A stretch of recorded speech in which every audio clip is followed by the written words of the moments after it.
I've been ready because I've been waiting to talk about this record for ages because I grew up in a household where my dad loved the crooners. He loved Tony Bennett. He loved Frank Sinatra. I mean, like I grew up in a very, very eclectic music household when it comes to the music of like the 40s and the 50s. My mom listened to a little bit of rock, but my dad was this. This is what he loved, and he loved Frank Sinatra. And when we were getting ready to do this, me and Emily, my booker, both were like, what about Tom? Because we have never met. We both worked the store. We both worked the factory, both all the clubs in LA. But I know you have such a deep connection, not just to this record, but to Frank Sinatra. So why don't, and I would love for you to kind of take us through your history with Frank Sinatra. Like, I mean, even start back as a kid, like, because obviously you probably, you know, you're what, 5 years older than me? You're what, about 40, 45, 46 years old? Yeah. Oh, yeah. I knew I was going to like you, but geez, I'm crazy about you now. Right on, dude. Right on, man. So did you grow up listening to Frank? Here's the first time I met Frank. In fact, I'll digress. I do a one-man show now called The Man Who Made Sinatra Laugh. I love it. Basically, it's stand-up comedy. You know, the film introduces me. Dennis Farina, God rest his soul, introduces me. I go out and I do stand-up for about 30 minutes. And I segue to a bar. And there's a bottle of Jack Daniels on the bar. and I tell a funny story, and all the audience laughs, all the lights go out. And Frank comes on the screen and he's singing to me. It's 2:45. There's no one in the place except you and me, you know, blah, blah, blah. So I'm behind the bar. It's like he's singing to me. When he goes off screen, the spotlight hits me, and now I'm in a bar, and I've come home. And I tell the audience, the first time I heard that voice, I was 10 years old, shining shoes in a bar on the south side of Chicago. I shined shoes in all the taverns to help feed my brothers and sisters. And Frank was on the jukebox. And I take the audience from that little boy, 10 years old, hearing Frank Sinatra on the jukebox in south side of Chicago, to one day carrying his coffin out of a church in Beverly Hills, California. Wow. On that journey. So that's the first time I heard Frank, you know, when I was a little boy shining shoes in the bar. But even, you know, where I grew up at, if you played a word association game with me, if you said love, I'd say mom. If you said baseball, I'd say Chicago Cubs. If you said show business, I'd say Frank Sinatra, Sammy Davis Jr., Dean Martin. That's where I grew up at. They were the epitome of what show business is really all about: live entertainment, electrifying audiences with their mere presence. You know, Frank Sinatra would walk out to a microphone, and before he even got to the microphone, he created more excitement in that audience than most people do with their whole act. Why was, I mean, and because it's like, I always say this to people when they're like, I don't get Elvis, I don't get the Beatles. And I'm like, you will never understand, because, and I don't even understand, even though I love their music, how big they were. Like, what was the fascination with him? Like, he's just this dude from New Jersey. Yeah, but he was larger than life in this respect. You know, forget about the fact that he truly was the greatest pop singer of all time. You know, he also was a brilliant actor. He did 61 films. He won the Academy Award. One night sitting around at his home, all the women had gone to bed, and he had all the house guests. It was Gregory Peck, and it was Kirk Douglas. It was Jack Lemmon, Clint Eastwood. It was oh my God, Wagner. We're all sitting around, and they were talking film. And of course, I'm like a fly in the wall. They were talking about directing and film and acting. And I noticed they paid such great reverence to Frank. And so I'm curious, because out here in LA, I mean, I studied acting in Chicago, and out here, everybody wants to tell you who they studied with, you know. And I was curious. I said, Frank, did you study acting? And Gregory Peck grabbed my arm and said, acting lessons would have ruined him. He was a diamond in the rough you didn't fool with. The thing is, when you gave Frank Sinatra a song, it became a script. What did the writer feel the night the writer took pen in hand? He would immerse himself in that lyric and become that lonely guy in the bar whose woman left him, and he's never going to find love again. And you felt that. And you felt the joy of the song as well. You know, aside from all that, he aside from his music and his acting, you know, he in Brazil, as a young guy, he drew 175,000 people in a foreign country. In Japan, and when he was 78 years old, he sold out a 20,000 seat arena. He wasn't a national star. He was an international star. And then above all of that, is he in the mob? I could do a 90-minute talk about Frank Sinatra and talk about all of his great achievements and my friendship with him and the relationship I had with him. And when I'm done, I'll say, any questions? And the very first question is, was Frank Sinatra in the mafia? So that all of that mystique, all of that about him, that aura around him, you know. So seeing him at 10 years old, all right, so you're in Chicago, you're 10 years old, you're shining shoes. Obviously, at that point, he's already a star, right? Is he already global, like at that level that you're saying, or is it just like?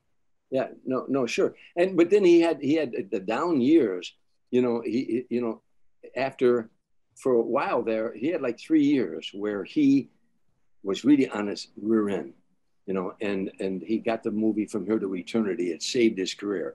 And there's a great story about that. I could tell you about that. Is that the Godfather story where they the mob, quote unquote, might have said, I want Frank to be in this movie, and if you don't, I'll fucking and absolutely none of that was true. And the greatest disgrace of that is Frank Sinatra did a screen test for Harry Cohn of Maggio. He knew he could play that role. He read the book From Here to Eternity, and he wanted that role. Maggio was him. He's a street guy from Hoboken, New Jersey, and he wanted that role. What other people were screen testing, they wanted Eli Wallach for that role. Eli Wallach was on Broadway and he finally couldn't do it. And Ava Gardner was very, very dear friends with Harry Cohn's wife. So Ava Gardner kept calling Harry Cohn's wife saying, Frank's right for that role. You got to get Frank in that role. And finally, one night, Harry Cohn, they called in the middle of dinner. And Harry Cohn said, after dinner, we'll go look at the screen test again. And he looked at the screen test. He said, yeah, he could do it. And Frank got that role. Now, he got it because also, if you remember the movie From Here to Eternity, Frank told me that when he went in to do that screen test, he said to the director, what do you want from me? And the director said, Frank, the guy's drunk in the bar. You've been around a lot of drunks. Play it the way you see it. When Frank did that scene where he walked up to the bar and he's drunk and he grabbed those olives and he shook the dice like they were dice. Come on, seven. He threw the olives down the bar. That was an ad lib. And when Frank said to me, he said, when the director went cut, the whole crew applauded him and cheered. And he got choked up telling me that story. He said, those wonderful people on that set that applauded him. Now, long story short, that's how he got that role, because of his good acting. He later saw Mario Puzo, who wrote the book, The Godfather, at a party, and he confronted him and said, you son of a bitch, you wrote a book that you paralleled my life and made it look like I only got that film through mob connections, which was an absolute lie. It was because of his great acting skills. Sure. So all right. So like this record came out when, Adam, March 1956. So this is after the down years. The down years are what, the early 50s? Yeah. This is after. So this is the height. Is this the height of Sinatra? Like, this is the second coming? Yeah, well, it is the second coming. Yeah, and it's also when he starts swinging songs a little bit better too. He evolved as a singer. In the earlier years, he was a crooner, not unlike Bing Crosby, who was one of his idols. But then his interpretation of songs, his interpretation of lyrics.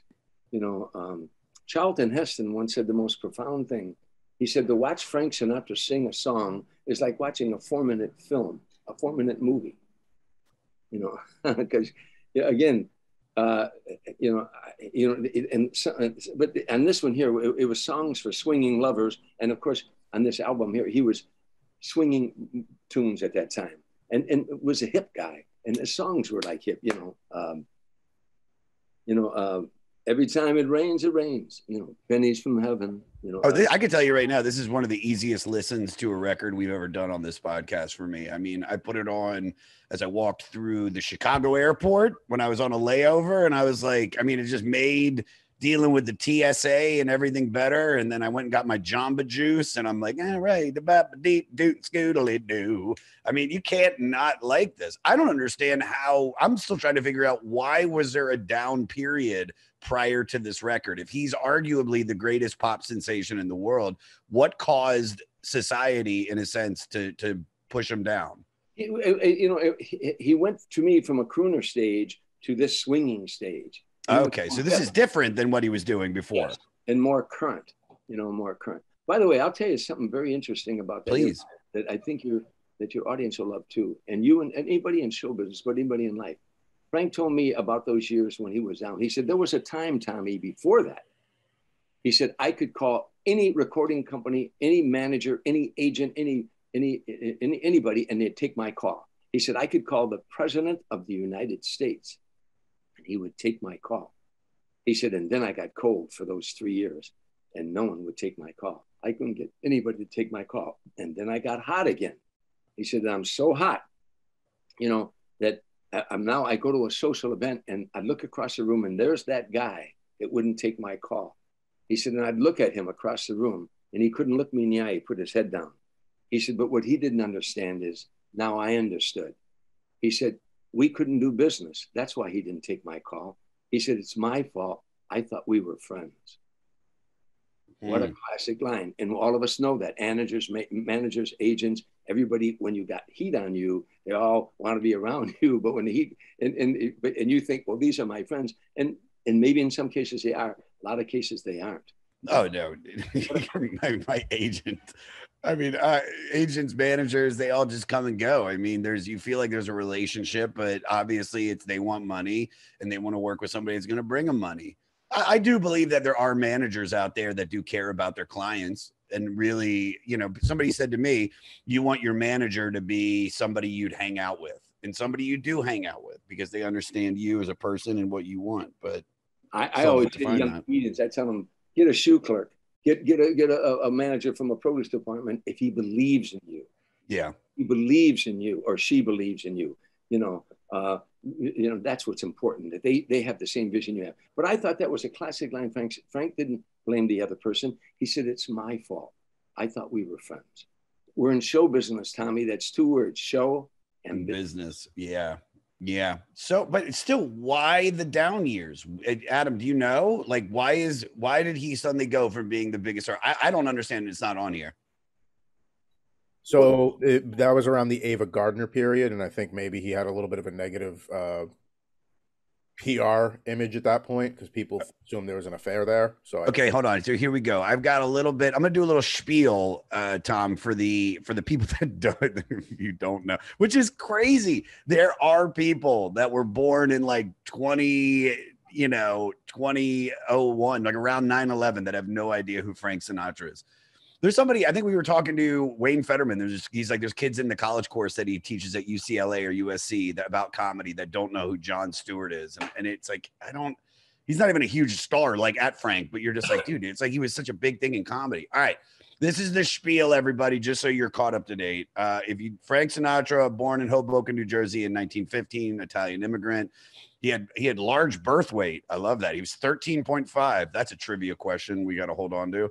But it ended up with damage to his forceps, to his left cheek and neck during birth, and also a perforated eardrum. As he got older, the chairman of the board would go to his parents' bar after school to do homework, and he would sing to a player piano for spare change. He developed an interest in big band jazz, idolized Bing Crosby, learned to sing by ear, never learned to read music. But who needs it? Come on, guys. Music, we don't need to learn how to read it. He got his first big break in a local group in the 30s. Where am I? And was also singing at local clubs on smaller radio stations. In 1938, he got his first big break when he took a singing waitering job at a restaurant down the hall from the WNEW radio stations in New York City and got noticed. His career continued to grow. He got his first record deal with Columbia in 1943 as a solo artist. By the late 40s, and see, here we go. This is where he's heating up. He's selling 10 million records a year, but his career had taken back. Here we go, Adam. You put it in there. You just covered it in mishmagosh. His friend and publicist, George Evans. Is that the guy, the Superman guy? George Evans? I don't think so. You're talking about Robert Evans? No, I was thinking of George. There's that mystery between do you know what I'm talking about? The guy that played the original Superman and like there was like a murder and okay, we only got you for an hour, so forget about that. It's a conspiracy podcast. So his friend and publicist George Evans died of a heart attack, and there were rumors, here we go, of an affair with Ava Gardner. Wait, was Ava Gardner with George Evans? You got me. I didn't know that. You're telling me something I didn't know. Okay, well, hold on. Don't get ahead of ourselves yet. We got to read what my boy wrote. And that led to the destruction of his marriage with Nancy. He actually had to borrow money from Columbia Records to pay back taxes. Hollywood didn't want anything to do with him at that point. That is insane. That is insane. Dude, there's people... Will Smith just smacked a guy, and he's already probably getting movie. God, this is ridiculous. This world we live in. All right, where was I? Holly didn't want anything to do with him, so he turned his attention to Vegas, which would become a big part of his career later on. Poor record sales caused Columbia and MCA to drop him. His role, but here we go. Just like you said, his role from here to eternity served as a turning point. He was still recording and performing where he could, and he got a meeting with Columbia. So, Capital. Sorry, I'm dyslexic. Everything says Columbia to me. All right. So when did this come out? This is like now that when did the For Here to Eternity come out? Do we know? 1951, wasn't it, Adam? 51, 52. Huh? I love it. I love the last two episodes we've done, listeners. I just want you to know I love that Tom and Brandon Boyd both asked Adam specifically. He's my lag boy, my lackey. You're my lackey. There are people. I love people like Adam who research things. I only go from firsthand experience. I never researched Frank. I just toured with him for 14 years in 45, 50 cities a year. That's all. And I stayed in his home 6 times a year. All right. He never went to bed till the sun came up, whether we were on the road or off the road. And he wanted you to hang with him. So he would come and get me some nights in the bungalow I stayed in on his compound. He said, come on, Tommy, let's take a ride. And we'd ride around the desert till dawn.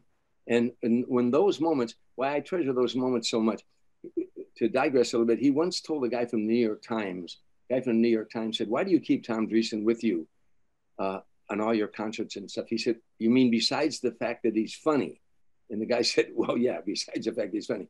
Frank said, well, if I'm a saloon singer, and I am, he said, then Tommy's a saloon comedian. By that, I mean, we're just a couple of neighborhood guys. And that's when I was riding around with him at night. I was a kid from the south side of Chicago, and he was a kid from Hoboken. And we didn't talk. He wasn't the great Frank Sinatra, even though he was.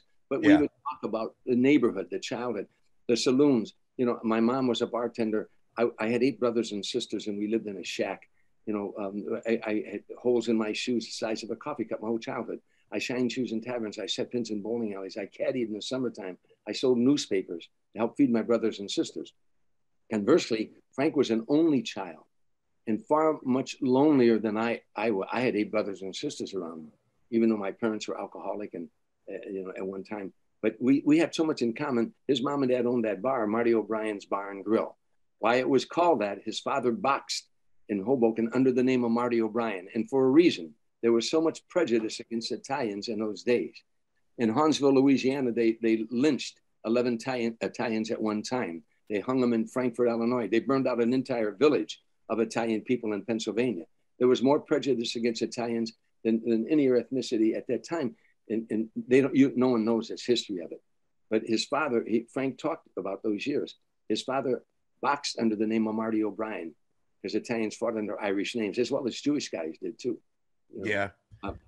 Wait, I'm Jewish. What would be my fighter name? Joshua Adam Myers. What would I be? Barney Ross. Look him up. Yeah. Okay. I'll take that. Look him up. Barney Ross. He was a tough guy. And, so before I want to get, because I love that, Tom. I love everything that you're saying about how you grew up.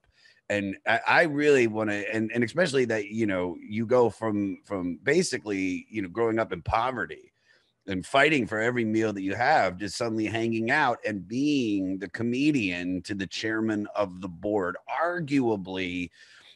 And to me, someone that I think that is 40 years old and grew up in a household like I did understands how the gravity of someone like Frank Sinatra. And still, you listen to this record and you're like, oh, this is perfect. This is a perfect piece of art, and it's a perfect not shrine, but if I was ever going to say, hey, you want to listen to Frank Sinatra, you never heard him, listen to Songs for Swingin Lovers. So you're in comedy. How old are you? Tell me about what was going on right before your life, and then the moment you met Frank Sinatra and started working with him. I started out in show business with a comedy team. Tim Reed and I were America's first black and white comedy team.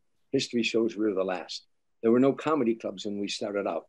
We toured the North and the South. We worked all black clubs what they affectionately call the Chitlin Circuit, black-owned, black-operated nightclubs. The Sugar Shack in Boston, the 20 Grand in Detroit. Motown was in Detroit in those days. So there was a club all the Motown acts broke their shows in at this 20 Grand. It was owned by a gangster and a guy named Bill Kabush, BK we called him. Anyhow, so we worked with the Burning Spear in Chicago, the High Chaparral, the Club Harlem in Atlantic City before there was gambling ever in Atlantic City. You know, we worked at Club Harlem. We worked all black clubs. And also we ended up working the Playboy circuit. The team stayed together 6 years. Tim wanted to be more of an actor. He later became Venus Flytrap on WKRP Cincinnati. He was on a show called Sister Sister. He played the father. He went on to an acting career. We're the best of friends to this day. And they're doing a documentary on our life right now about what it was like being America's first black and white comedy team. Then I went on to, from there, I struggled. I came out here, hitchhiking up and down Sunset Boulevard, leaving my wife and kids in Chicago. Getting on finally at the Comedy Store, the pressure was enormous because in those days there was no improvisation, there was no Laugh Factory. The Comedy Store was the only game in town. If Mitzi didn't like you, you're going back to New York, pal. You're going back to Jersey. You're going back to Chicago. So the pressure of doing 5 minutes for her was tougher than the first Tonight Show, you know. But in those days, wherever you went in America, people say, "What do you do for a living?" You say, "I'm a stand-up comedian." The next question out of their mouth was, "Oh yeah, have you ever been on Johnny Carson?" And if you hadn't been on Johnny Carson in the eyes of America, you weren't a comedian yet. Yeah. One appearance on that show, Freddie Prinze got a sitcom the next day. Yeah, I know that. I love that story. That's we crazy. all migrated out here and to, you know, on the West Coast. I was going on stage at the Comedy Store every night with all these new kids: David Letterman, Jay Leno, Robin Williams, Gallagher, Elaine Boozler, Michael Keaton. The girl waiting tables was Deborah Winger.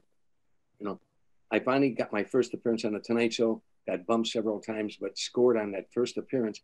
And I never stopped working from that point on. I did 61 appearances on the Tonight Show. But holy shit! Tonight Show, I went on. Sammy Davis saw me. Sammy took me on the road with him. A lot of singers in those days would take a comedian that could work clean. You know, so I worked with Tony Orlando and Don. I worked with Mac Davis, Frankie Avalon, James Darren, Smokey Robinson, Gladys Knight and the Pips, Natalie Cole, and Sammy Davis Jr. They were all, because they needed an actor that could work clean, you know. And that's what you had to do to get on the Tonight Show. There was no cable in those days. So yeah, I was doing all that. And now I'm working with Smokey Robinson at Caesars in Lake Tahoe, and Frank Sinatra's appearing next door at Harris. And I had worked there many times. So I leave stage one night. Now, irony of life. I was 7 days, I was at Caesars in Lake Tahoe for 7 days. I could have gone any night to see Frank. For some reason, one night I said, I'm going tonight. I came off stage, didn't even change out of my stage clothes, ran over to Harris Hotel. As I was running into the showroom, the vice president of Harris Hotel saw me, and he was talking to a big heavyset guy with a cigar. He said, "Tommy, come here." I go over there. He said, "Tommy, this is Mickey Rudin." Well, I recognized the name. That was Frank Sinatra's lawyer and a very powerful guy in our business. He said, "Mickey, this is Tom Dreesen, and I think Tom would make a great opening act for Frank Sinatra." And the lawyer got a pained expression on his face like he'd heard that a million times. And he winked at the vice president, but I caught the wink. He said, "Hey, kid, if I gave you a week with Frank, would you want more than 50,000? I said, "Mr. Rudin, put it this way. If you gave me a week with Frank, would you want more than 50,000? He said, "Oh, I like this kid." He started laughing. They gave me 1 week with Frank. I figure I'll get my picture taken with him, hang at every bar back. Yeah. That's it. But the second night I was with him, he took me out to dinner, he and his wife, Barbara. And I remember like it was yesterday, he set his knife and his fork down. He said to me, "I like your material and I like your style. I'd like you to do a few other dates with me if you're interested." And I didn't say, "Let me check my calendar." I said, "Yeah." Wait, I mean, before, I want to stop you real quick. What is it? I mean, so that's the first time you've sat down and had dinner with Frank Sinatra, I'm assuming. Yeah. What is that like? I mean, what are you eating? Like, are you nervous? Like, does he order, this is the other main question. Does he order a lot of appetizers? Like that? I'm curious what Frank Sinatra's ordering, because I order apps. I get enough for everybody. I got to tell you a funny story about that night. He ordered a fish. You know, he ordered some kind of fish. First of all, the owner come running out. It's a long story. When the owner didn't know Frank was going to be there, his secretary, Dorothy Ullman, made the reservation on her name for a good reason, because you put Frank Sinatra's coming, the whole town. And well, the place is packed when we get there, and there wasn't a table ready. When the owner sees Frank Sinatra walk in, we had six people with us. The owner, there's no room. And he says, "Mr. Sinatra," I didn't know. Frank said, "Calm down. come down. He said, I'll go to the bar. We'll have a drink. We're in no hurry. It was after the show. Now, I'm looking over Frank's shoulder, and the owner's going, he's getting people, chasing people, I guess family or something. They're cursing and coming in. He's getting them out of the table. Moments later, he seats us, but Frank didn't know he chased people out of there. Now, he wants to say to everybody, Frank Sinatra ate in my restaurant. So he brings the chef out and their name and all this stuff. And Frank said, look, I just want a little fish. So now they bring the fish out. And Frank took one bite. We're talking. Frank took one bite and he went, too salty. And he pushed the dish away. Ooh. The owner comes up and he said, Frank, he said, it's a little bit too salty. Don't worry about it. The guy said, now, the owner goes in the kitchen and you hear, it's too salty, you son of a big himself. You hear, bang. I forget the chef didn't work after that day. Anyhow, in answer to your question, all the years that I was a bartender and stuff, somehow I pick up on people sometimes, as you know, comedians sometimes have that sense. I picked up on Frank right from the beginning that the last thing he wanted was someone fawning over him. He had millions and millions of fans. What Frank Sinatra never knew in the 14 years I toured with him, he never knew how much in awe of him I was, because I never let him see that side. He wanted a buddy, a pal. I could picture, he wanted someone to hang out with, someone to talk to. You know how many times I wanted to say to him, Frank, tonight when you did, My Way, or tonight when there's certain songs that you did, The House I Live In, he would bring the arena down, and when he'd do that song, The House I Live In. And I'd want to, like any fan, I wanted to tell him that, but I never did, because I could sense that that's not what he wanted, Yeah. Yeah. You have to answer that. Whose call is that? That's is that you? My agent. I don't want the job. Yeah, turn it down. Turn it down. I'm talking Frank here. Got any idea who I'm talking to here? So, all right. So you go out to that dinner and then you start working with them. So what are the shows like? What is it like backstage? I mean, tell me some stories. This is your time. I could go through facts and stuff. I find anything that's going to come out of your mouth 10 times more interesting than anything that Adam wrote. But, again, being with him, it's hard to describe. In the 14 years I toured with him, I turned down more sitcoms than most comedians get offered in a lifetime. Really? Yeah. There was two things I was doing. One was I caddied when I was a boy, and I love golf. I was playing golf on a tour called the Celebrity Players Tour. It was basketball, baseball, football, hockey, tennis, and show business people that were 10 handicap or below. So it was Johnny Bench, Mike Schmidt, Mario Lemieux, John Elway, Dan Marino, Michael Jordan, 42 Hall of Famers. In show business, it was me, Matt Lauer, Brian Gumbel, Smokey Robinson, Frankie Avalon, Eddie Marinaro, Jack Wagner. Anyhow, I was the only comedian on the tour. And I'm touring with Frank Sinatra, flying in his private jet all over the world, staying in his home. If you would have told me when I was a little boy, and I love sports, I played a lot of sports, that one day you're going to get in an arena and you're going to compete with the greatest athletes who lived in your lifetime, I'd have said, that's impossible. That'll never happen. But it was happening. If you'd have told me when I was on my hands and knees shining shoes in a bar, hear that guy on the jukebox singing, come fly with me, one day you're going to fly with him all over the world. And I would have said that can't happen. But I was doing those things. Christopher Morley, the author, once said, success is living the life you want. And God, I was living this incredible life. So in the years with him, everywhere he went, the energy, every city, if we did Omaha, Nebraska, Lincoln, Nebraska, Detroit, Chicago, Boston, Philadelphia, whatever city we were in, all over town, they were buzzing. Sinatra's in town. Frank Sinatra's in town. It was the buzz. The excitement. We would fly in sometimes 1 hour before the show that his private jet would land. First, let me digress. When it's time to go on a road with Frank, a limo would pull out in front. Two big guys would come and carry my luggage down. They'd carry me down if I wanted to be carried down. Get in the limo. You go out to the private jet, pull up out on tarmac. You go aboard the jet, and the moment Frank put his foot on that plane, he'd say, let's go. His pilot's name was Johnny Spots. He'd say, let's go, Spots. And that plane was fueled and ready to go. Boom. We didn't sit around and wait. Boom. We take off down the runway. Hours later, we'd land in whatever city, Buffalo, New York, or wherever. We'd land. Squad cars and limousines would rush us through the arena. We'd go put our tuxedos on, go do the show. He'd finish New York. Squad cars and limousines would rush us back to the jet. We'd be flying over the arena. People weren't even in their cars yet. We're on our way to the next city. Oh, I love that.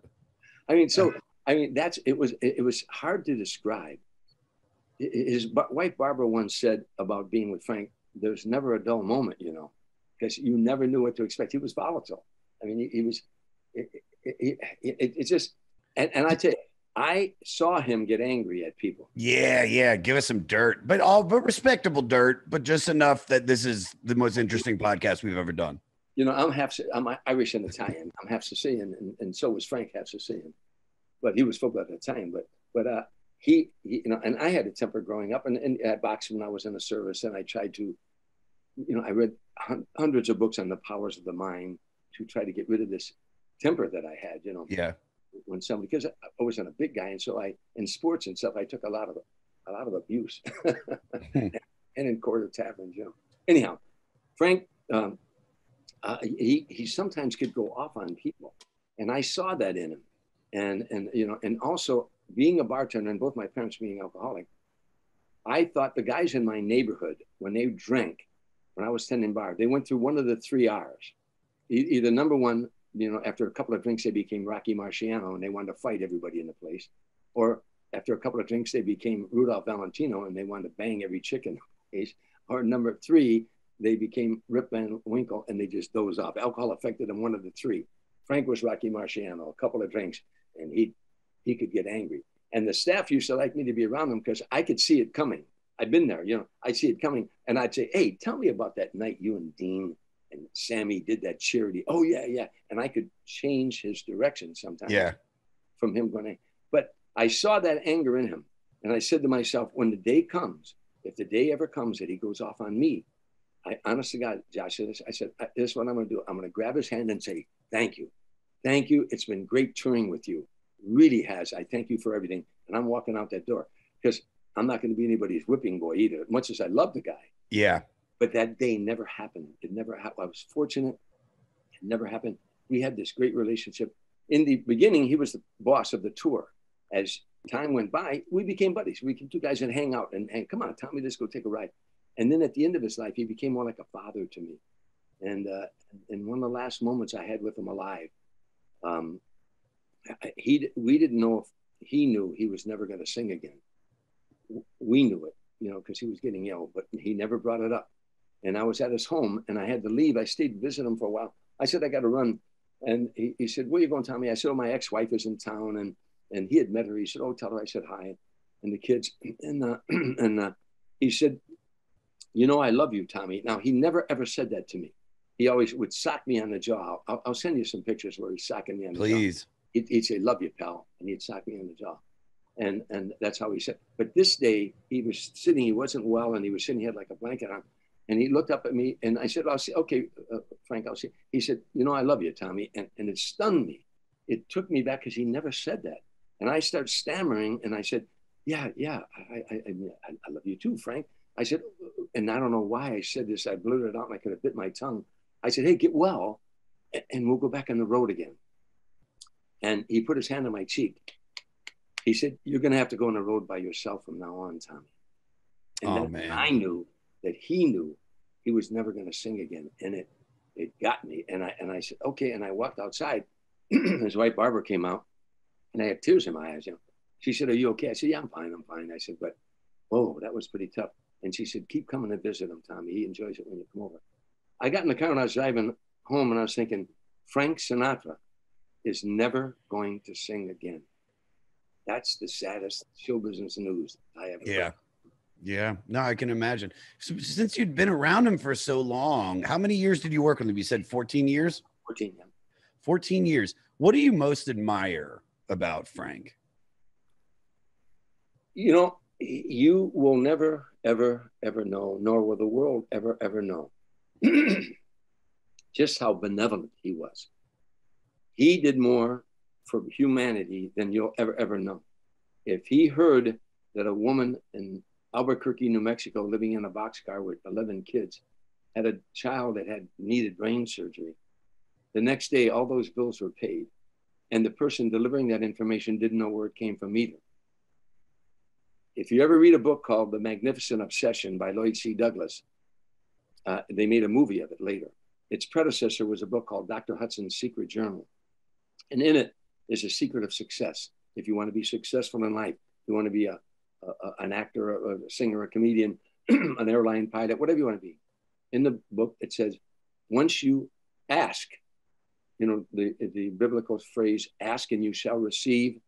Once you ask your God, this is what I want. You've got to believe that with all your heart and soul, that prayer is going to be answered. You got to believe that. You ask and you shall receive. But from that moment on, you got to look around and look at his less fortunate children and try to help them. And if you do, you have to do it in secrecy.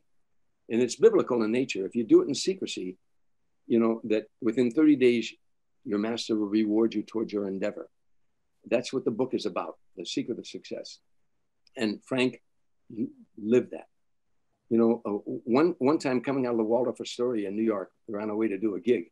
And we went out the back way because if he went out the front, he'd get mobbed. And we were going out the back way. The security was taking us to the limo, and a woman jumped out of the doorway. A man, the doorman told me she had been there for like 5 hours. And she started screaming, "Mr. Sinatra, please, Mr. Sinatra, please, please." And they were rushing him in the limo, please. And he got out of the limo and she kept screaming. The security was holding her back. He got out of the limo and he went up to her and he said, "What is it?" She said, "Mr. Sinatra, my husband is home very, very ill. If you'll sign this autograph, it would mean the world to him. He's terribly ill." Frank said, "Sure." And he signed the autograph and she said, "Oh, what beautiful cufflinks." On this cuff, they were over $1,000 cufflinks. I know where he got them at. And he said, "Thank you." He signed the autograph. He took the cufflinks off. He said, "Give these to your husband." She said, "No, I don't want them. I was just admiring them." He said, "No, I want your husband to have them." Now we get in the car and I said, "Frank, that was beautiful.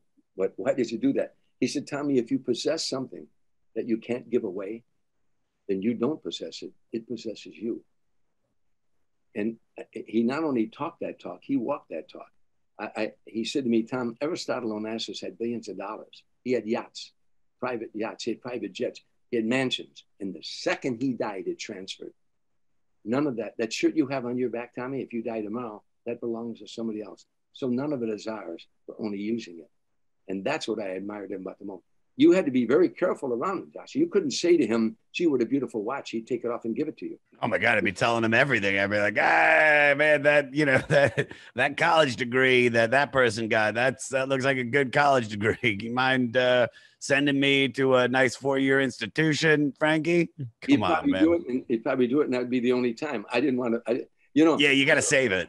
There's an old Sicilian thing. And I tell you what, funny you say that. I cracked him up one night when I'd only been with him about a year. I had done a film and we were talking about that. And he said to me, "Oh, you know what you should have done?" And he started telling me what I should have done with that role. I said, "Well, I couldn't do that because the director, you know," I said, "You know, I'm not he said, "You're a star in my eyes." I said, "Well, thank you, but I'm not a star like you're a superstar." I said, "And the power you have." He said, "Tommy, you have power because you have my power." Now, the whole table got quiet. And I'd only been with him about a year. He said, "If you ever need anything, you call me." And he said, Barbara, to his wife, he said, "If Tommy ever calls, I want to know." And everybody looked at me like, you know, like I was working him or something. I said, "Well, look," and it's a Sicilian thing. I said, "Look, if Barbara ever tells you I'm on the phone, put a chair down next to the phone and sit down because I'm not going to ask you for 2 tickets to the Engelbert Humperdinck show." He cracked up because he knows if somebody of power ever says to you, "If you ever need anything, you don't waste that on some bullshit." You know, you do it something big, of course. Yeah, of course. All right, did he ever talk? I heard about him. I went a long way with that.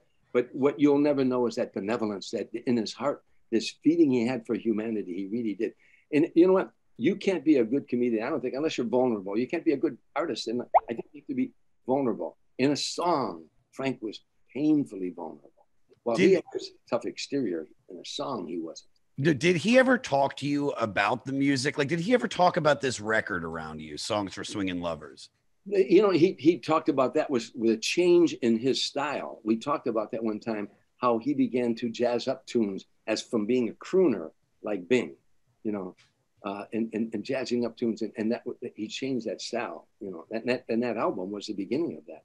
Songs for Swingin Lovers. And so what were the songs that he loved that, you know, from this record? I mean, that he loved the most? I mean, because a lot of these, you know, "You Make Me Feel So Young," I love it, happened in Monterey. It's just, you just got a little pep in your step. I mean, "I've Got You Under My Skin" is just, you know, one of the best. I mean, it's written by Cole Porter and it's it's like I remember when I really got into it was when he did the duet with Bono off of Duets, which was like a big record in my household when that came out. But I mean, these are some of his staples. I mean, did he ever mention anything about this record or anything to you or the songs? I asked him like a dumb fan one time. I said to him on the plane, I said, I know this is a stupid question. Is there any song, one song that lit you up? He said it depended on the era and what I was going through in life. But there were so many songs, that he said you couldn't pinpoint one, but there were so many songs.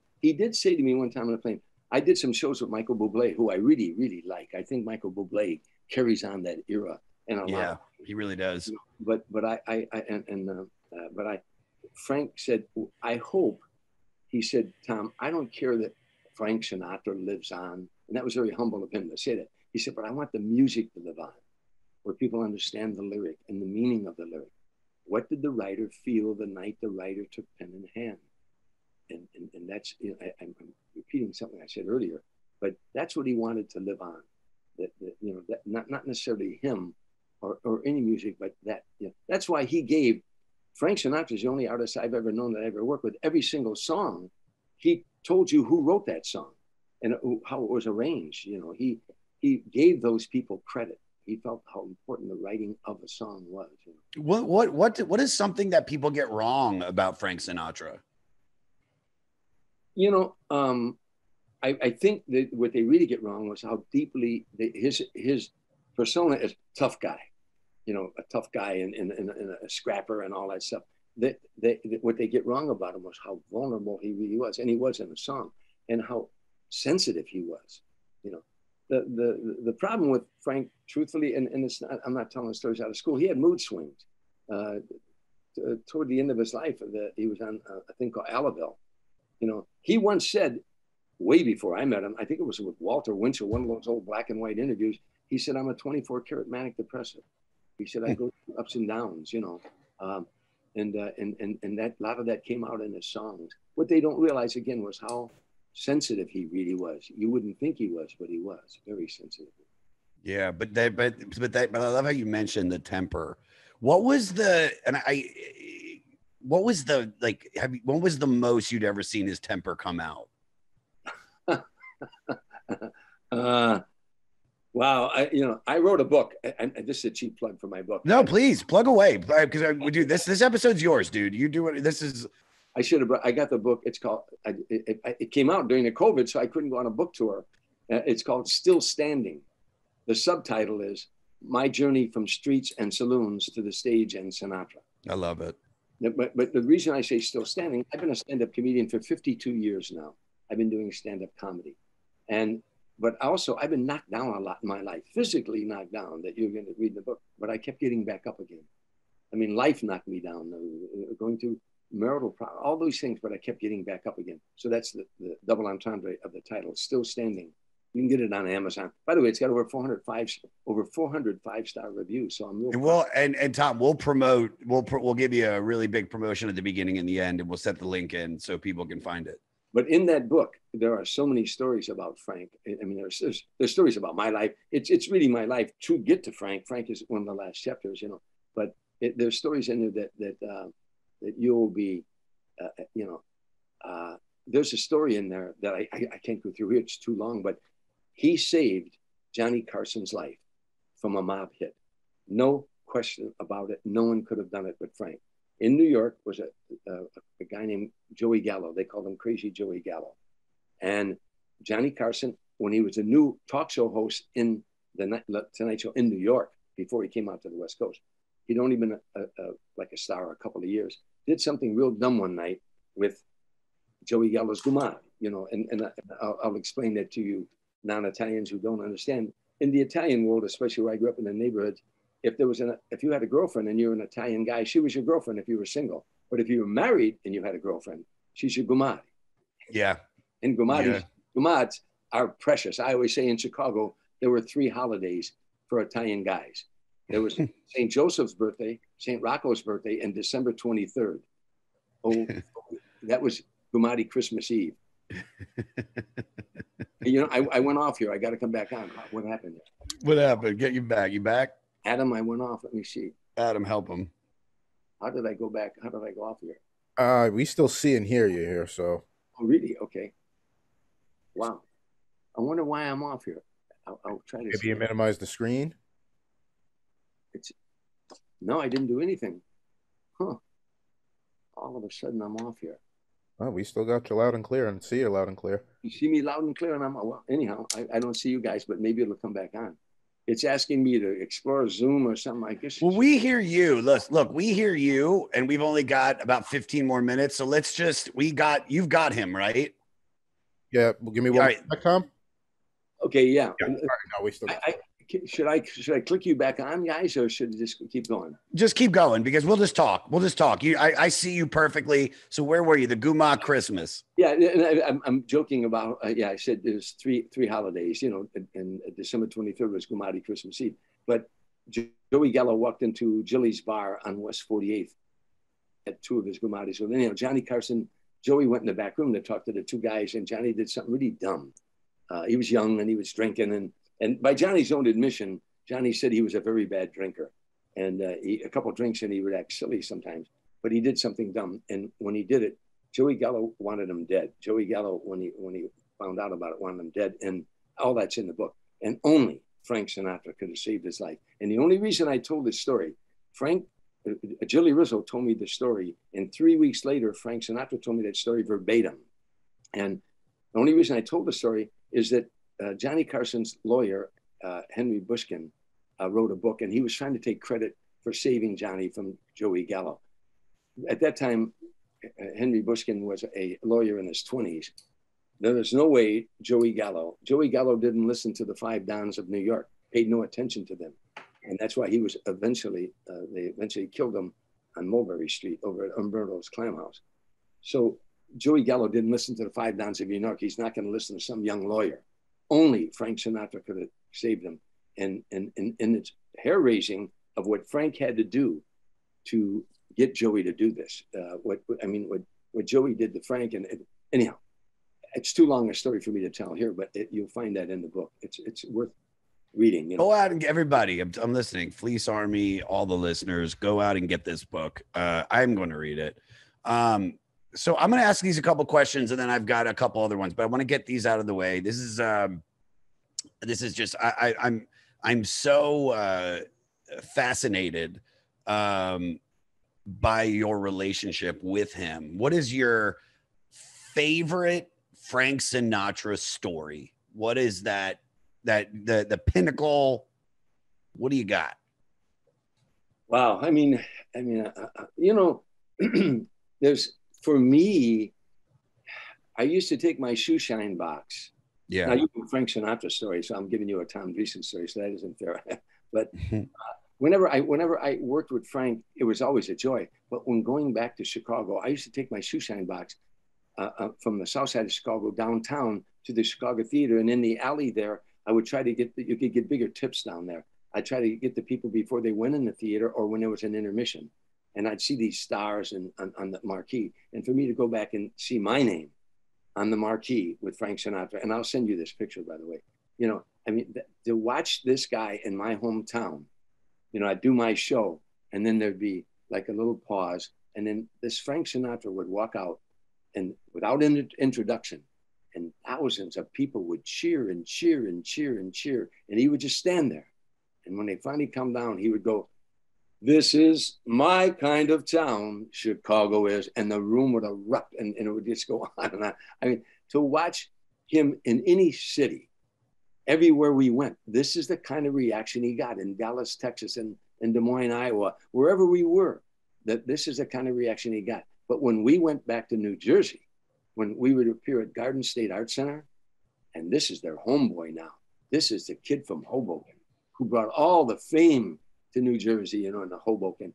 And now when he walked out on stage in his home state, it would be 5 minutes of nothing but cheering before he could even get that first note out, That's what I enjoyed watching that. I tell you, one of my favorite times was alone with him. We were in the car down in the desert. And again, he came and got me out of my bungalow, and we rode around till the sun came up. And as we were getting near the compound coming back, he told me something very personal, a real personal story. And after he finished it, he said, I should not have told you that. And I was driving. I said, well, I won't go any further than this car. He said, I know, but I shouldn't have told you that. I said, well, you know, it's not like we're strangers, you know, we're friends. And I paused for a second, and jokingly, I looked at him and I said, strangers in the night, exchanging glances. He said, oh my God, if you're going to sing that song, get in key. He said, strangers in the night, exchanging. And I said, wandering in the night, what were the now we were doing this song back and forth as we pulled into the compound and parked the car. And he, you know, again, socked me on the jaw. Good night, Tommy. I said, and I'm going back to my bungalow, and I'm thinking, if I went back to my neighborhood in the corner tavern where I used to tend bar and hang out, and I told all those guys, guess what I was doing? I was singing Strangers in the Night with Frank Sinatra. They'd say, get the hell out of here. You're full of shit. But it happened. It happened. And it's a moment I'll never, some of my favorite moments with him. Who knew that this kid who shined shoes in bars with holes in his shoes and hearing Frank Sinatra in the jukebox was one day going to sing a song in a car with him? It's that full circle thing that happens to us that we never forget. And you know, that's one of my favorite moments anyhow.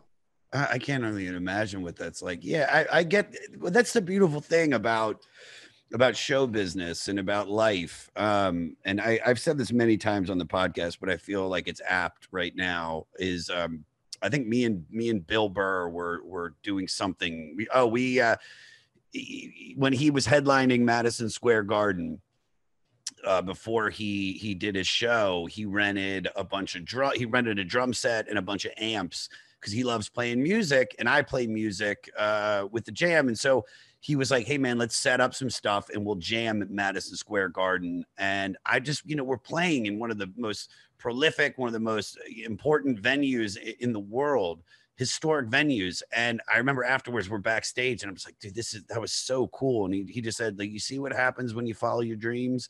Yeah. Cool shit happens when you follow your dreams. And it's true. I mean, so to be that kid from Chicago, like, you worked hard, you're a good dude, you're funny, and you could always say it's right place, right time, or the universe, you did something in a past life, man, that just got you here. And I think it's incredible. Here, let's get you out of here. I could talk more stories, but being that we, you know, and look, and if all the listeners, we could have focused on the record, listen to the album. The album is incredible. But when you have someone like Tom on the podcast who knows this man, you know, fuck the songs. It's about getting to know the person, because a person like Frank Sinatra is so big. The songs it's the story of the man is more important than the music. That's why he had a great voice. Other people had great voices. What Frank Sinatra represented and his aura, just like, you know, that's what we talk about. So judge it. We got to go buy this record. I ask every guest these questions. I'm very curious to get your answers. We're talking about songs for Swingin Lovers. Off of this record, Tom, what is your favorite song from this record? From the record, well, I mean, it would be hard for me. Probably, you know, I've Got You Under My Skin really resonates. You know, I like that. You know, Pennies from Heaven. I like the way he swings that song. Every time it rains, it rains. Yeah. And, you know, I guess that would probably be it. I would say that would be it. Okay. Now this, I'm going to go with I've Got You Under My Skin. I think it's one of the greatest songs ever written. Cole Porter I will agree with you on that. I mean, but I'm looking at the people that wrote this music. I mean, you're getting the best of the best. You're getting Gershwin. You're getting, you know, Ralph Reed. I mean, it's just Cole Porter. You can't go wrong. All right. Now this is a loaded question because it's hard. I always feel weird having to ask this when we talk about how great the artist is and great the album is. But what song on this record do you skip over? Like, what's the one that you go, well, you know, I've already listened to it before. I don't need to hear it again. Is there anything on here? Making Whoopi? That's funny. I picked Making Whoopi too. It's not my favorite version. Now, speaking of Making Whoopi, all right, this is a two-part question. All right, but you got to answer it. Everybody answers this. Everybody's done it. And I'm not cleaning it up just because it's you and I respect you. Is this a fuckable album? And if you're gonna add a song to a sex music playlist. What's the one song you're picking off? So first question is, can you fuck to this record? Can you put it on and let it ride? Well, you know, I guess I would say maybe, you know, maybe it happened in Monterey. You brought a new kind of love to me. Yeah. Sammy Kahn thing. I might say that. But can I tell you, I'm glad you brought that up. I want to tell you a quick story. Please, dude. In Massachusetts, we were working the Centrum. After the show was over, I went across the street to a restaurant, and I was with the guys in a band, you know, Ron Anthony and the guitar player and stuff. And Ron Anthony said, see those two young girls across from him, two pretty young girls. He said, all during Frank's show, they wept. You know, they all during Frank's show, they were weeping. They laid flowers at his feet while he was singing, and they went back to their seat and they wept during the show. I said, really? I think I'm pretty young to be Sinatra fans. As we were leaving, I had my coat there because it was wintertime there. And I was at the coat check thing, and the two young girls walked up getting their coats. And one of them said, oh, we enjoyed your show. You made us laugh, blah, blah, blah. And I said, can I ask you a question? I said, you know, how old are you? She said, I'm 20. And I said, how old's your girlfriend? She said, that's my sister. She's 18. I said, oh, the reason I'm asking, you seem awful young to be Sinatra fans. And Ron Anthony, our guitar player here, said that you laid flowers at Mr. S's feet and you wept during the show. And she said, yes. She said, my mother and father were huge Sinatra fans. And we grew up listening to his music all the time. And they actually had a large picture on the mantle in our living room of one of his albums. She said, and my mom and dad died last year, 4 months apart. My dad died first, and then my mom died 4 months later. She said one night, my mom, sitting at her bedside, she was telling my sister and I that her and dad used to make love to Frank Sinatra's music. And they were actually conceived to his music. So I love it. She said, tonight, while we were hearing him sing, we felt our parents' presence there. And that's why we wept, you know, during the show. And I made a terrible mistake. I was so taken by their story, I should have gotten their names. Because a few weeks later, I was staying at Frank's house, and he was mentioning a lot of young people come to the show lately. And he said, have you noticed that, Tom? And I told him that story. And he first thing he said to me, did you get their names? Because he would have sent them something. And I regret that to this day. You know? And the last thing I want to say is about this. Steve Lawrence, having dinner with us one night, Steve was a friend of Frank's. Steve Lawrence, who is a very, very, very good singer. Steve Lawrence said to Frank, you know, you ruined it for all the rest of us. He said, because once they heard you sing the song, they knew how it's supposed to be sung. Yep. I don't doubt it. I don't think the other versions of some of these songs are remembered as much as what Frank did. And you know what? I just this has really made me, you know, my dad always used to mention this, and I kind of think it can kind of explain why I am what I am. The first concert I ever saw was Frank Sinatra. But I was in utero. I was in my mom's belly. It was at the Capitol Center. And I think after talking to you and doing this podcast, that's the reason I mix music with comedy. There it is, people. We figured it out. There you go. Being in the Capitol Center, have my mom eat those shitty nachos, and you know, it all comes together. Tom, this was great. No, you got more, please. I got to tell you how much I enjoyed this. I'm going to have to leave now because that's probably the guy calling. I got to go do an ESPN show. But I'd like to do it again, if we could ever do it again, maybe even in studio if I'm in New York. Please. I'll see you again. It would be fun. Well, I'll see you in Los Angeles. I'm in LA once a month anyway. I'm at the Comedy Store. I'm a regular there. So we'll see each other. Okay. I'm going to send you, send me an email, Adam. When I get back, I'm going to send you a lot of pictures of things that we talked about. Please. And we'll post all of it. Okay.